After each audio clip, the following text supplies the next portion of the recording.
의문의 커플과 도박장 사건. 1장. 한적한 시골 마을의 낡은 건물 한 구석, 희미한 형광등 불빛 아래로 담배 연기가 자욱하게 피어오르고 있었습니다. 여기저기 흩어진 화투장과 동전들, 그리고 욕설과 한숨이 뒤섞인 목소리들이 밤 공기를 가르고 있었죠. 불법 도박장의 전형적인 풍경이었습니다. 야, 이번엔 내가 따먹는다. 한 중년 남자가 주먹을 쥐며 소리쳤습니다. 하지만 그의 얼굴엔 이미 절망의 그림자가 드리워져 있었어요. 오늘도 집안의 생활비를 모두 잃어버린 채 빈손으로 돌아가야 하는 운명이었거든요. 그때였습니다. 도박장 입구로 한 쌍의 커플이 들어왔어요. 남자는 깔끔한 정장에 금태 안경을 쓰고 있었고, 여자는 화려하지만 품위 있는 드레스를 입고 있었습니다. 다른 도박꾼들과는 확연히 다른 분위기였죠. 어머, 여기가 소문이 그곳인가요? 여자가 남자의 팔짱을 끼며 말했습니다. 정말 스릴 넘치는 곳이네요. 도박장 사장 김만석은 이 커플을 보자 눈이 번뜩 빛났습니다. 깔끔한 차림새, 비싼 액세서리들을 보니 제법 돈이 있는 호구들로 보였거든요. 그는 능숙하게 웃음을 지으며 다가갔습니다. 어서 오세요, 손님들. 처음 오시는 것 같은데 제가 친절하게 안내해드리죠. 게임이 시작되었습니다. 처음에는 커플이 조금씩 돈을 잃는 것처럼 보였어요. 사장 김만석은 속으로 쾌재를 불렀습니다. 역시 경험 없는 초보들이라고 생각했죠. 하지만 시간이 지날수록 상황은 이상하게 돌아가기 시작했습니다. 남자가 갑자기 패를 바꾸더니 연속으로 큰 판을 따기 시작한 거예요. 이런 운이 있나? 하며 겸연쩍어하는 표정을 지었지만 그의 손놀림은 너무도 자연스러웠습니다. 마치 수십 년간 도박을 해온 고수처럼 말이죠. 여보, 당신 정말 대단해요. 여자가 박수를 치며 환호했습니다. 하지만 그녀의 눈은 차분하게 주변을 관찰하고 있었어요. 사장의 부하들이 어떻게 부정행위를 하는지, 돈이 어디에 숨겨져 있는지 모든 것을 파악하고 있었던 거죠. 밤이 깊어갈수록 사장의 얼굴은 점점 굳어졌습니다. 이미 수백만 원을 잃었거든요. 이상하다, 뭔가 이상해. 그는 부하들에게 신호를 보냈지만 커플은 이미 모든 것을 예상하고 있었습니다. 사장님, 마지막 한 판 어떠세요? 남자가 여유롭게 말했습니다. 제가 가진 모든 돈을 걸겠습니다. 그의 가방에서 수천만 원의 현금 뭉치가 나왔어요. 사장의 눈이 뜨악해졌습니다. 결국 마지막 판에서 사장 김만석은 자신이 그동안 불법으로 모은 모든 돈을 잃게 되었습니다. 총 3억 원이 넘는 거액이었죠. 커플은 담담하게 돈을 챙기며 일어섰습니다. 잘 있으세요, 사장님. 여자가 우아하게 인사하며 말했습니다. 그동안 여기서 돈을 잃은 서민들을 생각해보세요. 그들이 떠나고 난 후 사장 김만석은 멍하니 앉아있을 수밖에 없었습니다. 자신이 완전히 당했다는 걸 깨달았거든요. 하지만 더 충격적인 건 며칠 후 동네 곳곳에 익명의 현금 봉투들이 배달되었다는 사실이었습니다. 그동안 도박으로 피해를 본 가정들에게 정확히 그들이 잃은 만큼의 돈이 돌아간 거예요. 사람들은 수군거렸습니다. 도대체 누가 이런 일을? 하지만 아무도 그 정체불명의 커플이 누구인지 알 수 없었어요. 그들은 마치 연기처럼 사라져버렸거든요. 단지 나쁜 자들을 응징하고 약자들을 도운 흔적만을 남긴 채 말이죠. 2장. 무당 박신영은 오늘도 바쁜 하루를 보내고 있었습니다. 자신의 점집 앞에는 새벽부터 긴 줄이 늘어서 있었거든요. 대부분 나이 든 할머니들이었는데 모두 간절한 표정으로 자신의 차례를 기다리고 있었어요. 할머님, 따님이 시집을 못 가는 이유는 집안에 애기 끼어 있어서 그런 거예요. 박신영이 엄숙한 표정으로 말했습니다. 큰 굿을 한번 해야 합니다. 최소 300만 원은 들어갈 거예요. 80세가 넘은 할머니는 떨리는 손으로 저축 통장을 꺼냈습니다. 평생 모은 전 재산이 담긴 통장이었죠. 무당님, 정말 우리 딸이 시집갈 수 있을까요? 물론이죠. 제가 언제 틀린 적이 있습니까? 박신영은 자신만만하게 대답했습니다. 사실 그는 진짜 무당이 아니었어요. 단지 사람들의 심리를 읽는데 능숙한 사기꾼이었을 뿐이죠. 그날 저녁 박신영은 애인 정미영과 함께 고급 호텔바에서 술을 마시고 있었습니다. 테이블 위에는 하루 종일 받은 현금들이 수북이 쌓여 있었어요. 오빠, 오늘도 대박이네.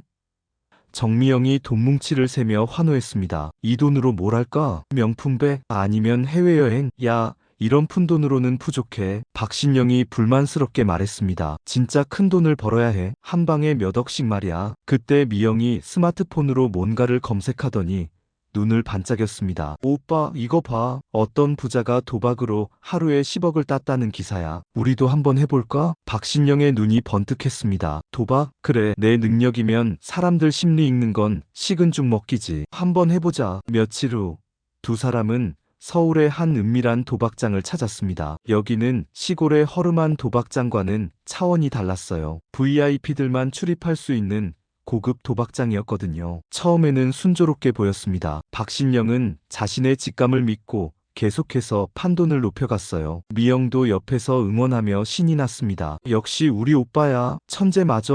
하지만 도박의 무서운 점은 언제나 마지막에 모든 걸 잃게 된다는 것이었습니다. 박신영은 점점 더 큰 돈을 걸기 시작했고 어느새 자신을 통제할 수 없게 되었어요. 이번엔 분명히 이길 거야. 그는 할머니들에게서 받은 돈, 그동안 모아둔 모든 돈을 판에 올렸습니다. 총 8천만 원이었죠. 결과는 참담했습니다. 단 한 번의 패배로 모든 것을 잃어버린 거예요. 미영은 울음을 터뜨렸고 박신영은 멍하니 앉아있을 수밖에 없었습니다. 어떻게 이런 일이? 박신영은 머리를 감쌌습니다. 그동안 약한 사람들을 속여서 모은 돈이 하루아침에 사라져버린 거였어요. 더 큰 문제는 그 다음 날부터 시작되었습니다. 그동안 속았던 할머니들이 하나둘씩 점집으로 찾아오기 시작한 거예요. 무당님, 구슬했는데 왜 아무 효과가 없나요? 300만 원을 냈는데 딸이 여전히 시집을 못 가고 있어요. 박신영은 더 이상 변명할 수가 없었습니다. 돈도 없고 할머니들의 원망에 찬 눈빛을 견딜 수도 없었거든요. 결국 그는 점집 문을 닫고 야반도주해야 했습니다. 며칠 후 한 커피숍에서 궁핍한 모습으로 앉아있는 박신영과 미영을 볼 수 있었어요. 그들의 꿈은 산산조각 났고 이제는 끼니조차 걱정해야 하는 처지가 되었습니다. 내가 왜 이런 짓을 했을까? 박신영이 후회하며 중얼거렸습니다. 할머니들이 평생 모은 돈을 비로소 자신이 얼마나 나쁜 일을 했는지 깨닫기 시작한 거예요. 돈만을 쫓아 약자들을 이용한 대가는 혹독했습니다. 결국 자신도 더 큰 판에서 호구가 되어 모든 걸 잃게 된 거죠. 인생에서 정말 중요한 것이 무엇인지 너무 늦게 깨달은 셈이었습니다. 3장. 서울 강남의 한 고급 오피스텔. 깔끔하게 정돈된 사무실 안에서 세 사람이 모니터를 보며 진지한 대화를 나누고 있었습니다. 벽면에는 여러 개의 화면이 걸려 있었고 각각 다른 지역의 CCTV 화면들이 실시간으로 재생되고 있었어요. 이번 작전은 성공이었어. 리더 윤희랑이 만족스러운 표정으로 말했습니다. 그는 30 중반의 남자로 날카로운 눈빛과 차분한 말투가 인상적이었어요. 도박장 사장 김만석에게서 3억을 회수했고 피해자 가족들에게는 모두 전달했어. 하지만 형, 우리가 이런 일을 계속해도 되는 걸까? 명구가 걱정스러운 표정으로 물었습니다. 그는 이제 막 30을 넘긴 청년으로 선량한 인상에 늘 양심의 가책을 받는 타입이었죠. 아무리 나쁜 놈들이라고 해도 우리도 결국은 사기를 치는 거잖아. 세 번째 남자 제임스가 분장 도구를 정리하며 웃음을 터뜨렸습니다. 명구야, 또 시작이네. 우리는 악을 벌하는 정의의 사자라고. 그는 변장의 달인으로 할아버지부터 젊은 여성까지 어떤 모습으로든 변신할 수 있었어요. 윤희랑이 의자를 돌리며 두 사람을 바라봤습니다. 명구야, 기억해. 우리가 상대하는 건 선량한 사람들을 속이고 괴롭히는 악인들이야. 그들이 약자들에게서 빼앗은 돈을 되찾아주는 거야. 명구는 여전히 복잡한 표정이었어요. 그래도 정직하게 살 수는 없을까? 우리도 능력이 있으니까 제대로 된 일을 할 수 있을 텐데. 정직하게? 윤희랑의 목소리에 쓴웃음이 섞였습니다. 이 세상에서 정직하게 사는 사람들이 어떻게 당하는지 봤잖아. 김만석 도박장에서 돈을 잃은 할아버지들, 무당한테 속은 할머니들, 착한 사람들은 항상 호구가 되는 거야. 제임스가 분위기를 바꾸려고 농담을 던졌습니다. 그런데 이랑이 형, 다음 타겟은 누구야? 설마 또 무당? 그는 무당 분장을 하며 우스꽝스러운 몸짓을 해보였어요. 윤희랑이 모니터를 가리켰습니다. 화면에는 중년의 정장 차림 남자가 나타났어요. 전태수, 재개발 사업으로 서민들을 쫓아내는 재벌이야. 심지어 100년 된 성당까지 밀어버리려고 해. 명구의 얼굴이 굳어졌습니다. 성당까지? 정말 양심이 없는 놈이네. 맞아. 그리고 이번에는 규모가 달라. 윤희랑이 다른 화면을 켰습니다. 전태수가 해외로 빼돌리려는 돈이 500억이야. 우리가 지금까지 건드린 것 중에서 가장 큰 건이지. 제임스가 휘바람을 불었습니다. 500억? 와, 그 정도면 우리도 평생 놀고 먹을 수 있겠는데? 제임스. 명구가 날카롭게 제지했습니다. 우리는 그런 마음으로 시작한 게 아니잖아. 윤희랑이 두 사람을 진정시켰습니다. 맞아. 명구 말이 옳아. 우리의 목적은 단순히 돈이 아니야. 전태수 같은 놈들이 서민들에게서 빼앗은 것을 되찾아주는 거지. 그때 윤희랑의 휴대폰이 울렸습니다. 발신자 표시는 미스터리였어요. 그는 잠시 머뭇거리다가 전화를 받았습니다. 여보세요? 윤희랑의 목소리가 평소와 달리 경직되었어요. 전화기 너머로 낮고 음침한 남자 목소리가 들렸습니다. 윤희랑, 오랜만이구나. 윤희랑의 얼굴이 순간 창백해졌습니다. 명구와 제임스는 그의 이상한 반응을 눈치챘어요. 너 아직도 그런 유치한 놀이를 하고 있구나. 전태수 말이야. 조심해. 그놈은 네가 생각하는 것보다 훨씬 위험한 놈이거든. 전화가 끊어졌고 사무실은 침묵에 빠졌습니다. 윤희랑은 멍하니 휴대폰을 내려다보고 있었어요. 형, 누구야? 얼굴이 왜 그래? 제임스가 걱정스럽게 물었습니다. 아무것도 아니야. 윤희랑이 억지로 웃음을 지으며 답했습니다. 그냥 옛날 지인이야. 하지만 명구는 뭔가 이상함을 느꼈어요. 평소 어떤 상황에서도 차분했던 윤희랑이 이렇게 당황하는 모습을 본 적이 없었거든요. 뭔가 큰 비밀이 숨겨져 있다는 걸 직감했습니다. 세탁단의 새로운 작전이 시작되려고 하고 있었지만 그들도 모르는 더 큰 그림자가 다가오고 있었어요. 사장, 서울 중심가에 위치한 대형 건설회사 전태수 회장실, 50층 높이의 빌딩 꼭대기에서 내려다보는 도시의 모습은 장관이었지만 그곳의 주인인 전태수의 마음만큼은 차가웠습니다. 회장님, 청계동 재개발 지역 주민들이 또 시위를 벌이고 있습니다. 비서가 조심스럽게 보고했어요. 특히 성당 신부님이 앞장서서 반대 운동을 하고 있습니다. 전태수가 담배를 깊게 들이마시며 냉소적으로 웃었습니다. 성당, 100년 된 건물이라고 문화재라도 되는 줄 아나? 돈이 안 되는 건 다 쓰레기야. 그는 창밖을 바라보며 계속 말했습니다. 그 땅에 쇼핑몰과 오피스텔을 지으면 수천억의 수익이 나와. 몇백 명의 서민들이 어디 가서 사는지는 내가 알 바 아니야. 비서가 다시 보고했습니다. 하지만 언론에서도 관심을 보이기 시작했고 시민단체들도 연대를 하고 있습니다. 강제 철거는 힘들어 보입니다. 그래서 내가 다른 방법을 생각해 둔 거야. 전태수가 의미심장한 웃음을 지었어요. 이번 주 안에 500억을 해외 계좌로 빼돌릴 거야. 그리고 회사는 파산 신청을 해버리는 거지. 비서가 놀란 표정을 지었습니다. 파산이요? 하지만 직원들과 협력업체들은 그건 내 알 바 아니야. 전태수가 소리쳤습니다. 중요한 건 내 돈이야. 500억만 해외로 빼돌리면 나는 평생 걱정 없이 살 수 있어. 그날 저녁 청계동 성당에서는 촛불 집회가 열리고 있었습니다. 나이든 할아버지, 할머니들부터 어린아이들까지 모든 주민들이 모여 앉아 있었어요. 우리가 평생 살아온 터전을 지켜야 합니다. 젊은 신부님이 간절하게 말씀하셨어요. 이 성당은 단순한 건물이 아닙니다. 우리 조상들의 신앙과 이웃들의 사랑이 깃든 소중한 공간입니다. 할머니 한 분이 눈물을 닦으며 말씀하셨습니다. 신부님, 우리 같은 사람들이 어떻게 저런 큰 회사와 싸울 수 있겠어요? 결국은 쫓겨날 거예요. 포기하시면 안 됩니다. 신부님이 힘주어 말씀하셨어요. 정의는 반드시 승리합니다. 하느님께서 우리를 도우실 겁니다. 그때 성당 뒤편 골목에서 3명의 남자가 이 모습을 지켜보고 있었습니다. 윤희랑, 명구, 그리고 제임스였어요. 저 사람들을 봐. 명구가 숙연한 목소리로 말했습니다. 평생 성실하게 살아온 분들이 자신들의 터전을 지키려고 저렇게 애쓰고 있는데 제임스도 평소와 달리 진지한 표정이었어요. 전태수 그놈은 정말 악질이야. 저런 사람들을 길거리로 내몰다니. 윤희랑이 두 사람을 바라봤습니다. 이제 알겠지? 우리가 왜 이런 일을 해야 하는지. 전태수 같은 놈들이 세상을 더럽히고 있어. 명구가 결연한 표정으로 대답했습니다. 이번만은 나도 확신해. 저놈은 반드시 벌을 받아야 해. 윤희랑이 작전을 설명하기 시작했습니다. 전태수는 이번 주에 500억을 해외로 빼돌릴 계획이야. 우리는 그 돈을 가로채서 청계동 주민들에게 보상금으로 줄 거야. 하지만 500억이라니 규모가 너무 커. 제임스가 걱정했습니다. 그래서 이번에는 완전히 새로운 방식을 써야 해. 윤희랑이 미소를 지었어요. 비행기를 이용할 거야. 명구와 제임스가 놀란 표정을 지었습니다. 비행기? 전태수가 돈을 가지고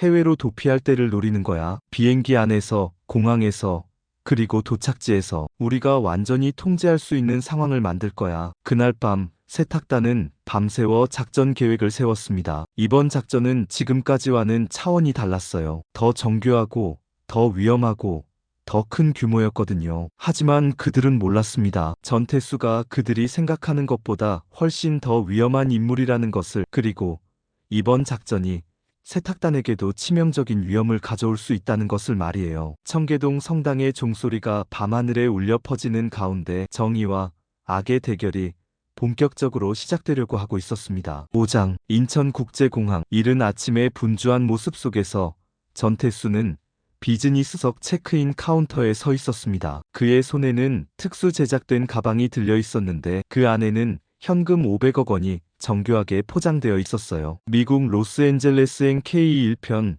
승객 전태수님, 탑승 수속이 완료되었습니다. 카운터 직원이 공손하게 인사했습니다. 전태수는 만족스러운 미소를 지었어요. 드디어 이 지긋지긋한 나라를 떠나는군. 500억이면 미국에서 평생 왕처럼 살 수 있어. 하지만 그가 모르는 사이에 공항 곳곳에는 이미 세탁단의 작전이 시작되고 있었습니다. 청소부로 변장한 제임스가 화장실을 청소하며 전태수의 동선을 파악하고 있었고, 항공사 직원으로 분장한 명구가 체크인 카운터 근처에서 대기하고 있었어요. 타겟이 출국 심사를 통과했습니다. 명구가 무전기로 보고했습니다. 예정대로 K1편에 탑승할 예정입니다. 윤희랑은 공항 VIP 라운지에서 신문을 읽는 척하며 상황을 지켜보고 있었어요. 좋아. 1단계는 성공이야. 이제 비행기 안에서 2단계를 시작한다. 30분 후 전태수는 비행기에 탑승했습니다. 비즈니스석의 호화로운 좌석에 앉으며 그는 속으로 쾌재를 불렀어요. 이제 진짜 자유다. 하지만 그가 자리에 앉자마자 옆자리에 앉은 승객이 말을 걸어왔습니다. 안녕하세요. 혹시 사업가세요? 단정한 정장을 입은 중년 남자였어요. 바로 윤희랑이었습니다. 네, 그런데 누구시죠? 전태수가 경계심을 드러냈습니다. 저는 미국에서 투자업을 하는 김성호라고 합니다. 윤희랑이 명함을 건네며 자연스럽게 대답했어요. 혹시 미국에서 사업을 하실 계획이세요? 전태수의 눈이 반짝였습니다. 미국에서의 새로운 투자 기회에 관심이 생긴 거였어요. 그런데요. 어떤 종류의 투자인지. 부동산입니다. 요즘 LA 다운타운 지역이 대단히 핫해요. 윤희랑이 태블릿을 꺼내며 설명하기 시작했어요. 제가 알고 있는 특급 정보인데 한국 분들께는 특별히 좋은 조건으로 소개해드리고 있습니다. 시간이 지날수록 전태수는 윤희랑의 이야기에 빠져들었습니다. 거액의 투자 수익, 안전한 해외 자산 관리, 세금 절약 방법까지 모든 것이 그가 원하던 바였거든요. 그런데 최소 투자 금액이 얼마나 되나요? 전태수가 관심을 보이며 물었습니다. 보통은 100억 정도인데요. 윤희랑이 잠시 머뭇거리는 척했어요. 하지만 전 회장님 같은 분이라면 500억 정도는 투자하실 수 있지 않을까요? 전태수가 깜짝 놀랐습니다. 어떻게 제가 그 정도 금액을 가지고 있다는 걸.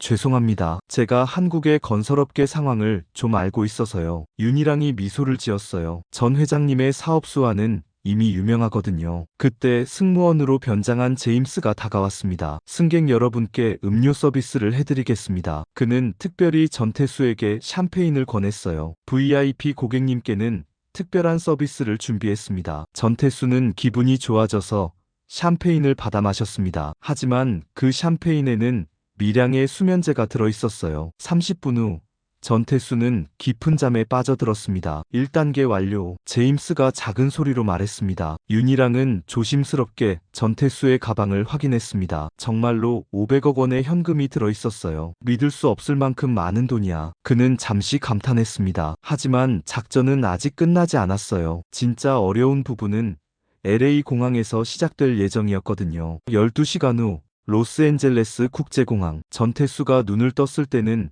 이미 착륙한 후였습니다. 내가 언제 잠들었지? 그는 어리둥절해했어요. 깨셨네요. 윤희랑이 친근하게 인사했습니다. 비행기에서 피곤해 보이시길래 조용히 놔뒀어요. 그런데 미국 도착하신 김에 제가 말씀드린 투자건은 어떠세요? 전태수는 아직 정신이 몽롱했지만 돈에 대한 욕심만큼은 선명했어요. 그래요. 한번 보죠. 공항 밖에서 명구가 운전하는 고급 리무진이 기다리고 있었습니다. 회장님, 환영합니다. 명구가 운전사 복장으로 정중하게 인사했어요. 리무진은 LA 다운타운의 화려한 고층 빌딩으로 향했습니다. 전태수는 창밖 풍경을 보며 감탄했어요. 역시 미국이야. 스케일이 달라. 저희 회사입니다. 윤희랑이 멋진 빌딩을 가리키며 말했습니다. 하지만 사실 이 모든 것은 세탁단이 하루 동안 렌트한 가짜 사무실이었어요. 사무실 안에는 그럴듯한 투자 자료들과 모형들이 전시되어 있었습니다. 제임스는 이번에는 투자 전문가로 변장해서 전태수를 맞이했어요. 전 회장님, 정말 좋은 타이밍에 오셨습니다. 제임스가 열정적으로 설명하기 시작했어요. 이 프로젝트는 내일 마감인데 지금 투자하시면 6개월 안에 투자금의 3배를 돌려받을 수 있습니다. 전태수의 눈이 번뜩였습니다. 3배요? 정말인가요? 물론입니다.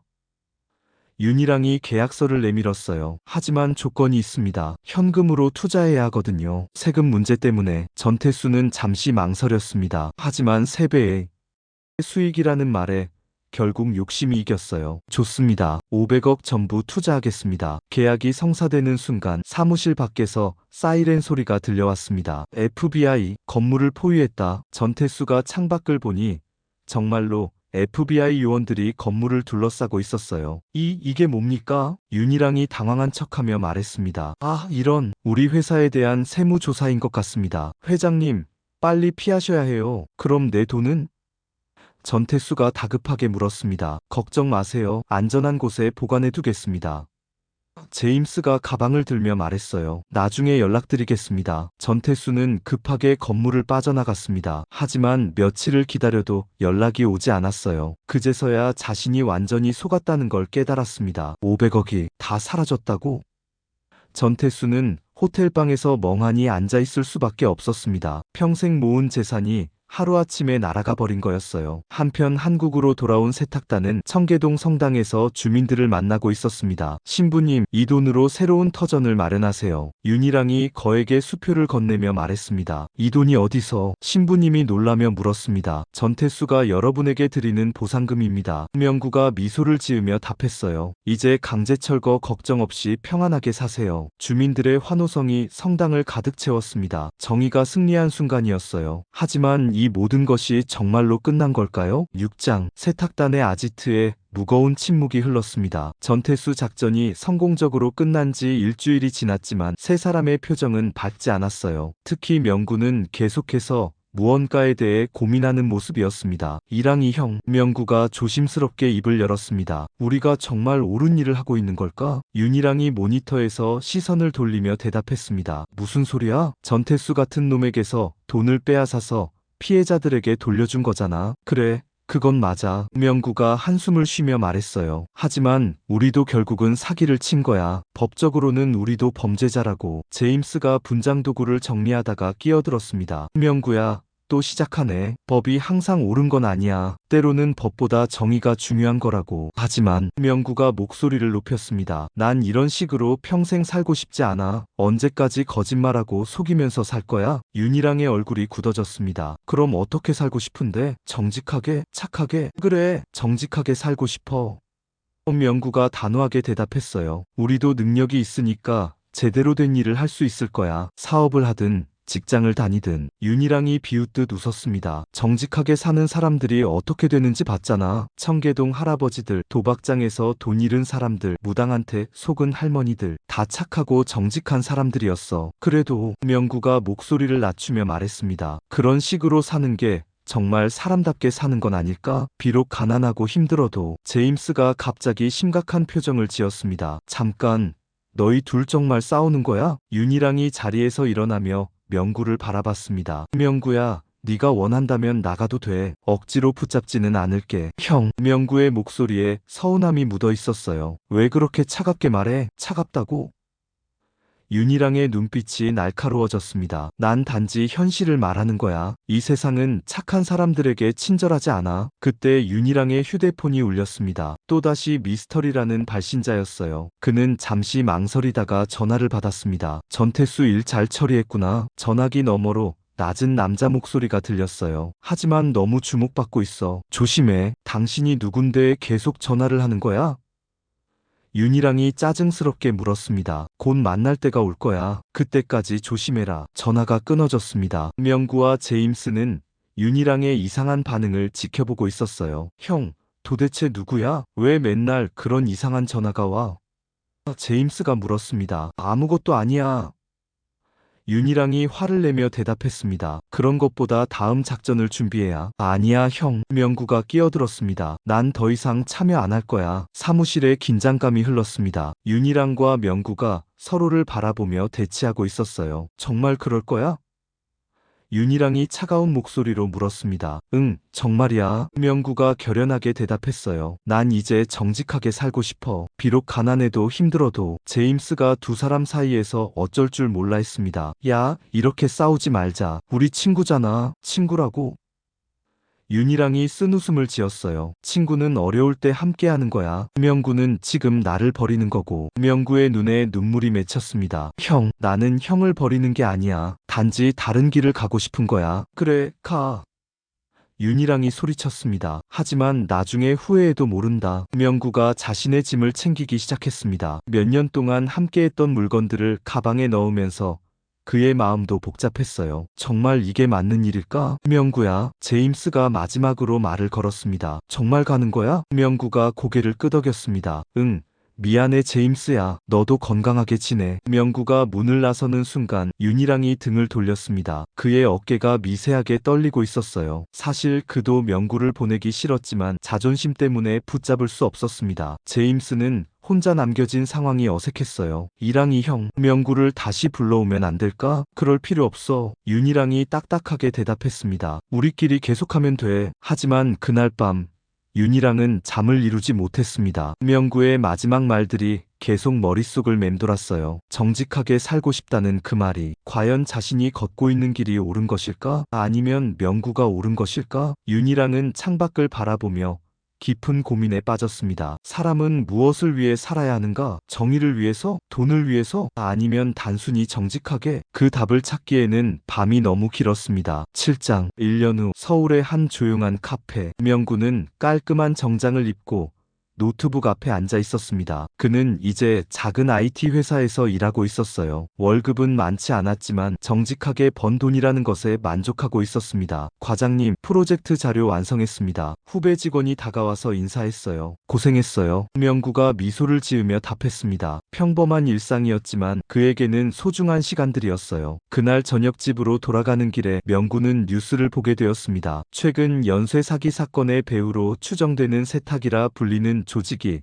경찰의 수사선상에 올랐습니다. 명구의 걸음이 멈췄습니다. 화면에는 윤희랑과 제임스의 몽타주가 나오고 있었어요. 비록 정확하지는 않았지만 그들임을 알아볼 수 있었습니다. 형, 제임스. 명구의 마음이 복잡해졌어요. 한편으로는 걱정이 되었지만 다른 한편으로는 자신이 올바른 선택을 했다는 안도감도 있었습니다. 같은 시간 세탁단의 아지트에서는 긴급회의가 열리고 있었습니다. 윤희랑과 제임스 그리고 새로 합류한 여성 멤버 한 명이 모여 있었어요. 경찰이 우리를 추적하기 시작했어. 윤희랑이 심각한 표정으로 말했습니다. 이제 더 조심해야 해. 제임스가 걱정스럽게 물었습니다. 형, 이제 어떻게 손을 떼야 하는 거 아니야? 아니야. 윤희랑이 단호하게 대답했어요. 우리가 하는 일은 옳은 일이야. 경찰이 뭘 안다고. 그때 또다시 윤희랑의 휴대폰이 울렸습니다. 이번에도 미스터리 발신자였어요. 이제 만날 때가 됐군. 전화기 너머로 익숙한 목소리가 들렸습니다. 윤희랑의 얼굴이 창백해졌어요. 당신이 도대체 누구야? 한강공원 반포대교 아래로 나와 혼자서. 전화가 끊어졌습니다. 제임스가 윤희랑의 이상한 반응을 눈치챘어요. 형, 뭔가 이상해. 누구야? 아무것도 아니야. 윤희랑이 대답했지만 그의 목소리는 떨리고 있었습니다. 1시간 후 한강공원. 어둠이 내린 강변에서 윤희랑은 누군가를 기다리고 있었습니다. 그의 마음은 불안감으로 가득했어요. 오랜만이구나, 이랑아. 뒤에서 들려온 목소리에 윤희랑이 돌아봤습니다. 그곳에는 검은 마스크를 쓴 중년 남자가 서 있었어요. 하지만 그 목소리는 윤희랑에게 너무도 익숙했습니다. 설마 아버지? 윤희랑의 목소리가 떨렸습니다. 남자가 천천히 마스크를 벗었습니다. 정말로 윤희랑의 아버지였어요. 하지만 10년 전보다 훨씬 늙고 지쳐 보였습니다. 그래, 나다. 아버지가 쓴 웃음을 지으며 말했어요. 윤희랑의 머릿속이 하얗게 변했습니다. 아버지는 죽었다고 했잖아. 10년 전에. 죽은 게 아니라 숨어 살고 있었지. 아버지가 차가운 목소리로 답했어요. 너처럼 사기를 치면서 말이야. 그럼 왜 나를 버렸어? 윤희랑의 눈에서 눈물이 흘렀습니다. 왜 나 혼자 남겨두고 사라진 거야? 아버지의 표정이 잠시 흔들렸지만 곧 다시 차가워졌습니다. 내가 사기꾼이라는 게 발각될 뻔했거든. 너라도 구하려고 떠난 거야. 구하려고? 윤희랑이 소리쳤습니다. 나를 구하려고 10년 동안 연락도 안 한 거야? 내가 얼마나 힘들었는지 알아? 그래서 네가 사기꾼이 된 거냐?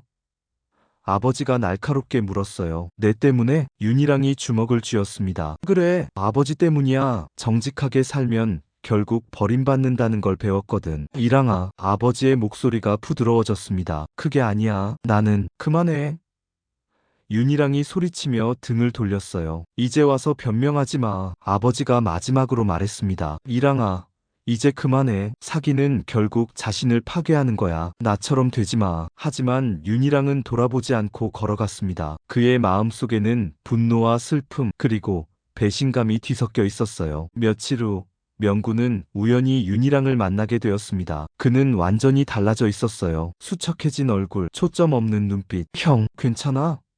명구가 걱정스럽게 물었습니다. 윤희랑이 명구를 바라봤습니다. 명구야, 네가 옳았어. 뭐, 정직하게 사는 게 맞아. 윤희랑의 목소리에 절망이 묻어 있었어요. 나는 결국 아버지와 똑같은 사람이 됐어. 명구가 윤희랑의 어깨에 손을 얹었습니다. 형, 아직 늦지 않았어. 우리 함께 새로 시작하자. 윤희랑이 고개를 들어 명구를 바라봤습니다. 그의 눈에 희미한 희망의 빛이 떠올랐어요. 정말 가능할까?